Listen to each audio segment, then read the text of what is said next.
मैं इमरान खान हूँ।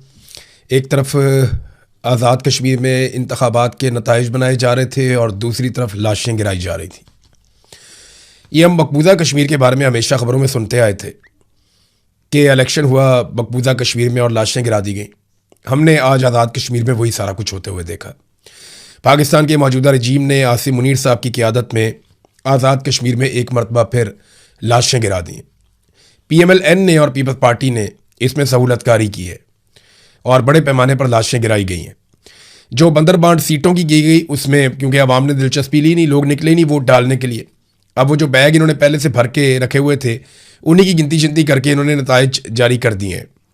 जो वोटिंग टर्नआउट था वो तो जो लोग वहाँ कवरेज करते सारा दिन, उन्होंने कहा 10% भी हमें नहीं लगता। लेकिन अगर हम बहुत भी बढ़ा के बयान करें तो हम 15% कह सकते हैं। इससे ज़्यादा लोगों ने निकल के पोलिंग स्टेशन तक आने की जहमत ही नहीं की। तो अवामी सतह पे तो मुकम्मल तौर पे एक बाइकआउट नज़र आया जो आज़ाद कश्मीर में इलेक्शन हुआ। लोगों ने उसमें दिलचस्पी नहीं ली। मिलिट्री एस्टेब्लिशमेंट का तैयार करदा इलेक्शन था और उन्होंने इसको 3 मराहिल में करने का फैसला किया। लोगों ने ज़रा भी दिलचस्पी नहीं दिखाई। नताइज के लिए जो सहाफ़ी जा रहे थे RO के दफातर में, या वो चाह रहे थे कि नताइज उनके सामने बने, उन सहाफ़ियों को जाने से रोक दिया गया और रुकावटें डाली गई। फिर उसके बाद अपनी मर्जी के नताइज बनाए गए। अब तक की इतला के मुताबिक नून लीग और पीपल्स पार्टी में सीटें बांटी गई हैं। कुछ 8 के करीब सीटें कह रहे हैं कि नून लीग को दे दी हैं, 7 या 8 अभी तक, और कुछ 4-5 पीपल्स पार्टी को दे दी हैं। एक आधी की जो है वो भी रह जाएगा, उसका भी आ जाएगा नतीजा तो पता चल जाएगा। बहरहाल ये इन्होंने आपस में बंदर बांट कर ली है। इसके बाद दूसरे मरले का इलेक्शन करवाएंगे। लेकिन जब यहाँ पे इलेक्शन हो रहा था तो वो जो एहतजाज करने वाले लोग मीरपुर से निकले काफिले लेकर, वो रावला कोट पहुंच गए और दरेक चौक से जब वो आगे की तरफ बढ़े और चनार चौक के नज़दीक पहुंचे तो उमर नज़ीर कश्मीरी साहब ने जो स्टेटमेंट जारी किया उसके मुताबिक वहां पे खौफनाक खून रेजी हुई है। कश्मीर को पाकिस्तान की शारक कहा जाता है और उस पर खुद ही छुरी चला रहे हैं और चलाने वाले भी कोई बाहर से नहीं आए, हमारी अपनी सिक्योरिटी फोर्सेज हैं। उमर नज़ीर कश्मीरी ने जो सबसे पहले इंफॉर्मेशन दी, उन्होंने बताया कि जी चनार चौक के नज़दीक इमारतों पर असलहा फिट किया गया था और हैवी मशीन गन्स फिट करने के बाद अवाम पे गोली चलाई गई। रेंजर्स ने गोली चलाई है जो उन्होंने बताया। पहले उन्होंने 10 लोगों के नाम लिए जो शहीद हुए हैं, उनके इलाकों के नाम लिए और ये बताया कि 10 लोग अब तक शहीद हो चुके हैं। 7वें नंबर पे उमर नज़ीर कश्मीरी ने अपने भाई का नाम लिया था। फिर कुछ देर के बाद इतला आती है, एक और साहब बताते हैं कि जो शहादतें उनकी तादाद 14 हो गई है। और अब जब मैं ये वीलॉग रिकॉर्ड कर रहा हूँ तो अभी जो ताज़ा तरीन इतला आई है उसके मुताबिक अब तक 20 कश्मीरी शहीद हो गए हैं इस पूरे इंसिडेंट में। ये लोग शहीद हो गए हैं, 20 के करीब नाम अभी तक मेरे पास आए और ये आज़ाद कश्मीर से दोस्तों ने भिजवाए हैं। बहुत सारे लोग जख्मी भी हुए हैं जो अस्पतालों में। एक अफसोसनाक बात यह है कि सिक्योरिटी फोर्सेज ने पहले इन लोगों पे बिला इश्तियाल फायरिंग की। इन लोगों के पास हथियार नहीं थे, ये निहत्ते जा रहे थे और ये बात उमर नज़ीर कश्मीरी ने खुद बताई भी कि हमने लोगों से दरख्वास्त की थी कि कोई भी हथियार लेकर नहीं जाएगा। निहत्ते लोगों पे गोली चलाई गई है। उमर नज़ीर कश्मीरी का भाई शहीद हुआ है। उसने जब शोहदा के नाम लिए तो 7वें नंबर पर अपने भाई का नाम भी लिया और बताया कि ये मेरा भाई था। लेकिन बड़ी सब्र के साथ, बड़ी इस्तिकामत के साथ, साबित कदमी के साथ उन्होंने शोहदा के नाम लिए और बड़ी होशमंदी के साथ उन्होंने आगे के लाएमल का ऐलान किया कि हम आगे बढ़ेंगे, हम पीछे नहीं हटेंगे, हम अपने मौक़िफ़ से पीछे नहीं हट सकते, हम हक पर हैं। हमारे जो लोग शहीद हुए, हमारा ईमान है कि अल्लाह ताला उनके लिए अच्छाई वाले मामलात करेगा। बड़ा पहाड़ जैसा सब्र और हौसला दिखाया उमर नज़ीर कश्मीरी ने। जब ऐसे लोग होते हैं ना फिर लोग पीछे नहीं हटते।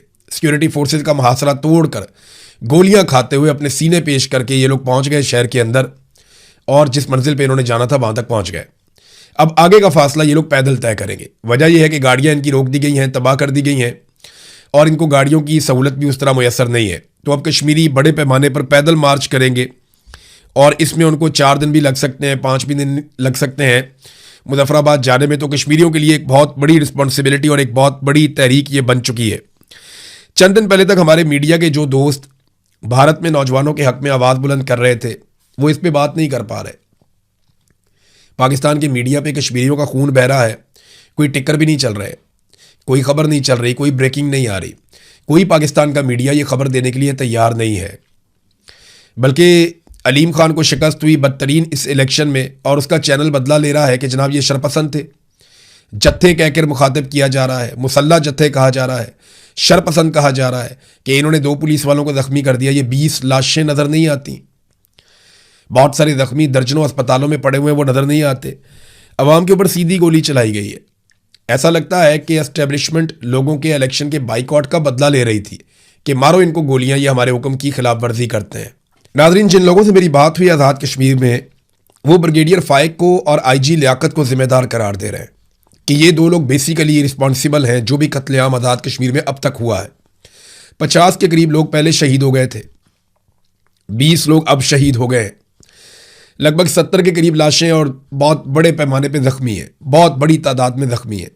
रावलाकोट को लहू लहान कर दिया। पूरे पाकिस्तान को इसके ऊपर आवाज़ उठानी चाहिए। मुझे अच्छी तरह याद है, आज से चंद दिन पहले मेरी ज्वाइंट अवामी एक्शन कमेटी के लोगों से बात हो रही थी, तो इन्होंने मुझे एक बात कही थी कि इमरान भाई, ये बात आप याद रखिएगा कि इस लड़ाई में या तो हम जीतेंगे, अपने हकूक लेंगे, या हम मारे जाएंगे। लेकिन अगर हम मारे जाए ना, तो आप हमें भूलने मत दीजिएगा, लोगों को बताइएगा कि हम अपने लोगों के लिए मारे गए। हमें पता है कि हम इसमें शहीद कर दिए जाएंगे, हम इस बात को जानते हैं। हमने अपने हाथों से लाशें उठाई हैं, आइंदा हो सकता है कि हमारी लाशों को हमारे लोग उठाकर ले जाएं। हम या तो कामयाब होंगे या शहीद कर दिए जाएंगे, हमारे पास और कोई रास्ता नहीं बचा। लेकिन वादा करें, आप हमें भूलेंगे नहीं, हम अपने लोगों के लिए जाने दे देंगे, हमारे बाद आने वाले हमारी तहरीक को जिंदा रखेंगे, लेकिन कश्मीरी एक दिन अपना हक ले लेंगे, हम पीछे नहीं हटेंगे। ये बातें इन्होंने मेरे से की थी। मैं उस वक्त सोच रहा था कि ये इस नहज पे मामला पहुंचा क्यों। वो इसलिए कि जिद है, हठधर्मी है एक आदमी की कि पाकिस्तान में मेरा सिक्का चलेगा, मैं निज़ाम को चलाऊंगा। एक इदारा ये सोचता है कि वो पूरे मुल्क को कंट्रोल करेगा, तो फिर मुल्क का यही हाल होगा, जहाँ जमहूरियत नहीं है, इंसानियत नहीं है। और आप इल्ज़ाम लगा देते हैं कि ये जनाब दुश्मन के आलाकार हैं। कभी कहते हैं राह के एजेंट हैं। आपको राह तोते पसंद है ना, जो आपकी ज़बान बोले, जो आप कहें फर बोलने वाले तोते आपको पसंद है। या तो कोई शख्स आपके लिए राह तोता बन जाए, बोलता रहे, नहीं तो फिर आप उसको राह का तोता करार दे देते हैं या राह का एजेंट करार दे देते हैं। इतनी औकात है पाकिस्तान के इदारों की और पाकिस्तान के सिस्टम की, क्योंकि या तो ये कहते हैं कि आप हमारे लिए काम करें, अगर आप हमारे मफाद के खिलाफ जाएंगे तो हम आपको दुश्मन करार देके मार देंगे या गायब कर देंगे। और आज हम उसका एक और अमली मुजाहरा देख रहे थे। सेनेटर मुश्ताक ने ऐलान किया है कि वो रावलाकोट के लिए निकलेंगे सुबह 10 बजे इस्लामाबाद से। तो लोगों को उनके साथ जाना चाहिए। अब होना यह चाहिए कि अवाम को एहतजाजी रैलियां निकालनी चाहिए, आवाज़ बुलंद करनी चाहिए। मौलाना फजलुर रहमान साहब को भी इनके साथ जाना चाहिए, पीटीआई को भी इनके साथ जाना चाहिए, बाकी पॉलिटिकल पार्टीज को भी आज़ाद कश्मीर रावलाकोट जाना चाहिए। उन लोगों की लाशें वहां पड़ी हुई हैं, वो लोग जख्मी पड़े हुए हैं, कोई तो उनको हौसला देने जाओ। ये बंदूक वाले तो पागल हो गए, इनको तो समझ ही नहीं आ रही, ये तो मुल्क का बेड़ा गर्क कर देंगे।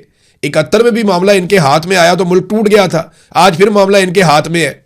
सियासतदानों को आगे आना पड़ेगा, मामला अपने हाथ में लेना पड़ेगा, वरना ये लोग एक मरतबा फिर हमारे साथ बहुत बड़ा खिलवाड़ कर जाएंगे।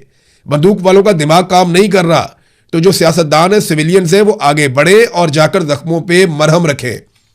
ये नमक पाशी का वक्त नहीं है।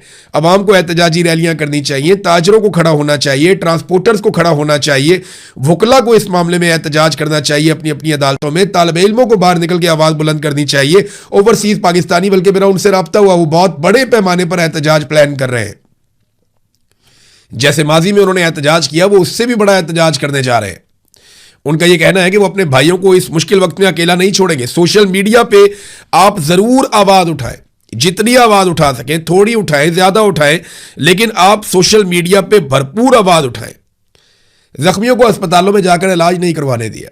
वो जो जख्मी लोग अस्पतालों में जाते थे, अस्पतालों के ऊपर भी कब्जा किया हुआ था कि लाजमी बात है इनको गोलियां लगेंगी, जख्मी होंगे, ये अस्पतालों में आएंगे। अब जो लोग अस्पतालों में जाते हैं तो वहाँ ये होता है कि सबसे पहले तो लाशें कब्जा कर ली जाती हैं, लाशें वापस नहीं दी जाती, ताकि लाशें मिलेंगी तो रोला पड़ जाएगा, पता चलेगा कौन कौन शहीद हो गया और वो लाशें दुनिया के सामने भी आएंगी। लिहाजा सबसे पहले लाशों पे कब्जा कर लिया जाता है। ये हमारा यहाँ पे पसंदीदा काम है। कत्लेआम के बाद वो पुरानी वाली लाशें मांग रहे हैं कि जी वो भी हमारे हवाले की जाए, उनके मुतालबात में से एक मुतालबा है। दूसरा, जो जख्मी जाते हैं, जख्मियों को और उनके साथ आने वालों को गिरफ्तार कर लिया जाता है और उन्हें बाद औक़ात मुंतकिल कर दिया जाता है दूसरे शहरों में। ये बड़ी अनफॉर्चुनेट सिचुएशन है कि अस्पतालों के ऊपर भी कब्जा कर लिया गया कि लाशें गायब कर देंगे। रावलाकोट में बर्बरियत पे कोई खबर नहीं चलाई मीडिया ने। ये इंतहाई अफसोसनाक चीज़ है।